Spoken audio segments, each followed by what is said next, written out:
कल ऐसे मौके पे ये प्रचारित किया जा रहा है, कोई कह रहा है कि मैंने देश के गृह मंत्री से बात कर दी, उन्होंने 2 लाख रुपए कहा है। कोई कह रहा है कि हमने प्रधानमंत्री जी से बात कर दी, वो 5 लाख रुपए कि हम 5 लाख रुपए घोषित। ये लोगों की जान की कीमत लगाना बंद करें। तो यह सरकार ने एडीएम स्तर की जांच कर रखी है। मैं तो नहीं समझता कि एडीएम स्तर की क्या जांच होगी।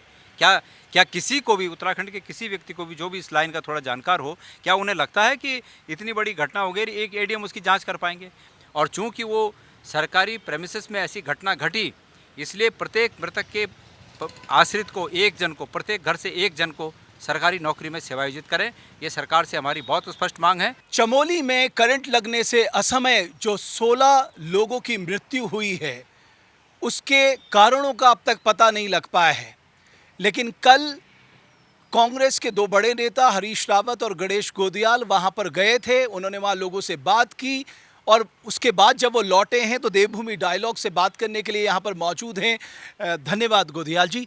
मैं ये जानना चाहता हूं कि प्रथम दृष्टया जब आप लोग वहां पर गए, क्या आपने देखा वहां पर?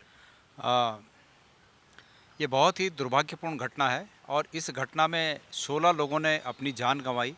बतेरे लोग विभिन्न हॉस्पिटलों में भर्ती हैं, उपचार चल रहा है। मैं भगवान से प्रार्थना करता हूं कि जो लोग उपचार कर रहे हैं वो जल्दी ठीक हों, और जो लोग काल के गाल में समा गए, भगवान उनकी आत्मा को शांति दे, उनके परिवारों को इस दुख को सहने की शक्ति दे। हम सब उनके दुख को बांटने के लिए वहाँ पर गए। जो आपने कहा कि प्रथम दृष्टया क्या वहाँ पर दिखता है, मैं समझता हूँ कि प्रथम दृष्टया इतना वहाँ पर लोगों में आक्रोश था, और मैं उस आक्रोश को जायज़ मानता हूँ कि इतनी नेग्लिजेंसी जिस प्रकार से वहाँ पर हो रही थी। लोगों ने बताया कि करंट कई दिन से लग रहा था। इससे पहले एक कोई नेपाली युवक जो काम करने वाला था, उसके हाथ पर करंट लगा और अंततोगत्वा उसका हाथ काटना पड़ा। उसके बाद एक व्यक्ति की और करंट लगने से मौत हुई। उसके तत्पश्चात विभिन्न लोग बता रहे थे कि करंट आ रहा है, और इतना होने के बाद भी लोकल स्तर पर उस प्लांट में जो इंचार्ज थे, उनको ये एहसास नहीं हुआ कि इसकी जांच की जाए कि आखिर ये करंट आ कहाँ से रहा है। तो ये मैं समझता हूँ कि ऐसे जो जवाबदेह लोग हैं उनके खिलाफ भी कानूनन कार्रवाई होनी चाहिए। निश्चित रूप में आगे सबको सबक मिल सके वो होनी चाहिए। लोगों में बड़ा आक्रोश था।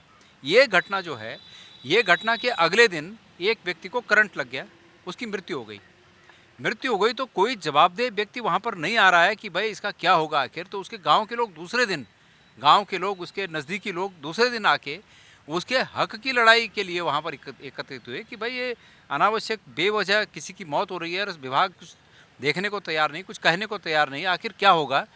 इतने में उस पूरे इर्द गिर्द करंट आ गया और वो सब उस करंट की चपेट में आ गए, जिसके कारण 16 लोगों को अपनी जान गंवानी पड़ी। ये ऐसा लगता है जैसे मजाक बना हुआ है। किसी की तो जवाबदेही तय होनी चाहिए। लेकिन मैं देख रहा था जल संस्थान यूपीसीएल के ऊपर कह रहा है, ऊर्जा निगम के ऊपर, ऊर्जा निगम जल संस्थान की बात कह रहा है। गांव के लोग, जैसा कि आपने भी कहा कि वहां पर करंट कई लोगों को लगा है, इस बात की पुख्ता वो जानकारी दे रहे हैं। आपने कहा नेग्लिजेंस है, लेकिन ये एक एसटीपी प्लांट एक बड़ा प्लांट होता है, इसके अपने प्रोटोकॉल होते हैं, एसओपीज होती हैं। इसका मतलब ये है कि टोटल नेग्लिजेंस था वहां पर। बिल्कुल आपने एक बात कही कि ये विभाग एक दूसरे पे डाल रहे हैं। प्रथम दृष्टया ये माना जाता है कि यूपीसीएल का काम आपको वहाँ तक बिजली पहुँचाना है। अगर उनके ट्रांसमिशन जो ट्रांसफार्मर है वहाँ तक अगर कोई गड़बड़ है तो जल संस्थान के अधिकारियों को ये बात समय पर उनको सूचित करनी चाहिए थी।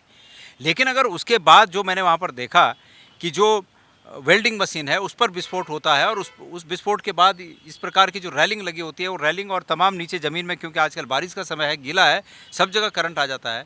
तो ये, और इससे पहले भी हुआ है, ये पहली वारदात नहीं है, इससे पहले भी ऐसी वारदात हुई हैं। तो मैं समझता हूँ कि इसमें जो जाँच में सामने आएगा, लेकिन मुख्य जो गलती है वो जल संस्थान की है, और वहाँ पर जो लोग थे उनको इसके लिए निश्चित रूप में जवाबदेह ठहराया जाएगा। जो आपने कहा यही बात है कि विभाग के द्वारा जो सेफ्टी पैरामीटर्स हैं उनकी टोटली अनदेखी की गई। अगर इसकी थोड़ा भी देख रेख की गई होती, वैसे इलेक्ट्रिकल इक्विपमेंट्स में ये होता है कि जिस दबाव का आपको पावर चाहिए उस दबाव के बीच में इंस्ट्रूमेंट लगे होते हैं, एमसीबी लगे होते हैं कि उतना ही करीब उतना ही पावर आप तक पहुंचता है। लेकिन ये तो इतना भारी पावर आया, तो मैं समझता हूँ कि कहीं कोई प्रोटेक्शन बीच में नहीं था, कहीं कोई सेफ्टी पैरामीटर बीच में नहीं थे, अंधेरगर्दी चल रही थी, और उस अंधेरगर्दी का परिणाम आज 16 लोग हमारे बीच नहीं है। ये बड़ा दुर्भाग्यपूर्ण है। लेकिन आपको लगता है कि हम इस तरह के हादसों से सबक सीखते हैं? क्योंकि कल से मैं देख रहा हूँ ये चर्चा हो रही है कि साहब बाकी एसटीपी की भी जांच करा लीजिए, या इस तरह के जो स्टेशंस हैं वहाँ पर जांच करा लीजिए, फिर कोई इस तरह का हादसा ना हो जाए, फिर हमारे लोगों को जान ना गंवानी पड़े। और सबसे दुख की बात ये, आप देखिए एज देखिए, सब ज़्यादातर उसमें नौजवान लोग हैं, और मैं देख रहा था एक परिवार के तो 3 लोग 3 हैं। लोग हैं। देखिए, आपने कहा क्या हम इससे सबक लेते हैं? मुझे लगता है कि हम नहीं लेते हैं सबक इससे। पु पिछले सालों पुल गिरने की घटनाएँ हुई, क्या हमने सबक लिया कि पुल क्यों गिरे? कम से कम उन पुलों के 1 किलोमीटर के नज़दीक के एरिया को खनन से मुक्त रखें, क्या ये किया हमने? लेकिन चूँकि सरकार की प्राथमिकता में खनन है, इसलिए उस खनन की भेंट तमाम पुल इस साल भी चढ़ गए। तो इसी प्रकार ये भी है। ये ठीक है कि ये भी एक बड़ी घटना ऐसी घट गई, तो मैंने सुना है कि एक आदेश हुए हैं कि भाई सभी जो एसटीपी हैं उनके टेक्निकल और, लेकिन सिर्फ एक एसटीपी के टेक्निकल और सेफ्टी पैरामीटर्स का ऑडिट होने से काम नहीं चलेगा। कदम कदम पर ऐसी क्या बातें हैं जो कि खतरा पैदा कर सकती हैं। हर विभाग को ये आदेश होना चाहिए कि आप अपने विभाग के अंदर ऐसे जोखिम भरे स्थानों को चिन्हित करें कि जहाँ पर ऐसे खतरे पैदा हो सकते हैं, और उनको कैसे उनका न्यूनीकरण किया जा सकता है उस पर ध्यान दें। हम कहते हैं कि हर अधिकारी की अपनी जिम्मेदारी, जवाबदेही होती है। अब लग रहा है जितने भी घटनाक्रम घट रहे हैं, ये सारे लोग अपनी जिम्मेदारी और जवाबदेही से बच रहे हैं, यानी जिस कारण से उस कुर्सी पे बैठे हैं उसे छोड़ के बाकी ये सब कर रहे हैं। हाँ, ये देखिए, मैं ये समझता हूँ कि कोई भी राज्य हो या कोई भी देश हो, जब तक वहाँ का प्रत्येक नागरिक अपने फ़र्ज़ों को पूरी तरह से अंजाम नहीं देता, अपने फ़र्ज़ के प्रति जवाबदेह नहीं होता है, तब तक वो देश, वो राष्ट्र, वो राज्य आगे बढ़ना बहुत मुश्किल होता है। हम सबको एक संकल्प करना होगा कि हम जहाँ-जहाँ जो-जो काम कर रहे हैं, जो हमारे ऊपर जवाबदेही है, हम अपने संकल्प को अपने पूजा के जैसे पूजा के समकक्ष अपने कर्म को स्थान दें। ये भी हमारी पूजा है, और अगर इस रूप में हम अपने कर्म को पूरा करेंगे तो निश्चित रूप में हम अपने काम को बखूबी अंजाम दे सकते हैं। आज मैं इसकी कमी देखता हूँ। अभी वहाँ पर ये ठीक है कि सरकारों को जो करना चाहिए, अब आगे की बात है। मैं नहीं समझता हूँ कि कोई सरकार या अब वर्तमान में जो मुख्यमंत्री हैं उनको इसके लिए दोषी ठहराया जाए कि ये क्यों हुआ।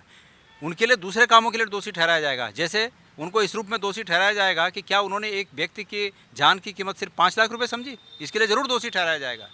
इसके लिए दोषी ठहराया जाएगा कि ऐसा तो मुझे नहीं लगा था कल कि वो नहीं उतर सकते थे, और भी लोग गए, हम लोग भी गए, कल वो जा सकते थे वहाँ नहीं गए, इसके लिए दोषी ठहराया जाएगा। पर इसके लिए उनको दोषी नहीं ठहराया जा सकता कि ये घटना उनकी वजह से हुई। लेकिन ये घटना निश्चित रूप में उनकी वजह से हुई जो लोग वहाँ पर जवाबदेह थे, ऑफिसर थे, कर्मचारी थे, जो ये जान रहे थे कितने दिनों से यहाँ ये करंट आ रहा है, उसके लिए निश्चित रूप में इसको ठहराया जाएगा जवाबदेह। अभी कुछ लोग ये कह रहे हैं, कुछ लोग ये कह रहे हैं कि अभी तक वो एसटीपी जो है वो नमामि गंगे के अंतर्गत बन रहा है और उन्हीं के पास है। अगर ऐसा है तो नमामि गंगे के प्रोजेक्ट को चार्ज लगाकर, पेनल्टी लगाकर, वो पेनल्टी के पैसे से जो हमारे लोग मर गए हैं उनके परिवारों को मदद की जानी चाहिए, क्योंकि एक आदमी के जान की कीमत 5 लाख रुपए नहीं हो सकती है। एक जवान लड़के काल कलवित हो गए हैं, और उनकी जान की कीमत को अगर हम 5 लाख रुपए लगाएं, ये अच्छी बात नहीं है कि कल ऐसे मौके पे ये प्रचारित किया जा रहा है। कोई कह रहा है कि मैंने देश के गृह मंत्री से बात कर दी, उन्होंने 2 लाख रुपए कहा है। कोई कह रहा है कि हमने प्रधानमंत्री जी से बात कर दी, वो 5 लाख रुपए कि हम 5 लाख रुपए घोषित। ये लोगों की जान की कीमत लगाना बंद करें, लोगों को ससम्मान उचित मुआवजा दें, कम से कम 25 लाख रुपए का मुआवजा दें। और चूँकि वो सरकारी प्रेमिसेस में ऐसी घटना घटी, इसलिए प्रत्येक मृतक के आश्रित को, एक जन को, प्रत्येक घर से एक जन को सरकारी नौकरी में सेवायोजित करें। ये सरकार से हमारी बहुत स्पष्ट मांग है, और जो ये कर सकते हैं, अगर नहीं करेंगे तो उसके लिए दोषी ठहराया जाएगा, इनको भी, सरकार को भी दोषी ठहराया जाएगा। आप ये इंश्योर करेंगे एज ए अपोजिशन लीडर कि साहब ये जांच ना सिर्फ हो, इस जांच के आने के बाद एक्शन भी हो और हम सबक भी लें। ये विपक्ष का भी मामला होता है, क्योंकि जांच होती है, उसके क्या जांच में क्या निकल कर आया, क्या कार्रवाई हुई, कई बार तो पता ही नहीं लगता।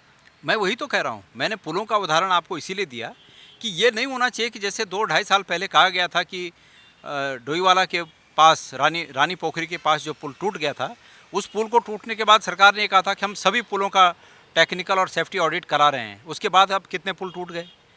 पर ये ऐसा नहीं है कि कुछ दिन सरकार ने कह दिया और एक आदेश जारी कर दिया, उसका कुछ नहीं हुआ, कुछ असर नहीं हुआ। ये भी ऐसा ना हो जाए, इसलिए इसको जो जांच हो उस जांच के ईमानदारी से जांच हो। पहली बात तो यह है, सरकार ने एडीएम स्तर की जांच कर रखी है। मैं तो नहीं समझता कि एडीएम स्तर की क्या जांच होगी।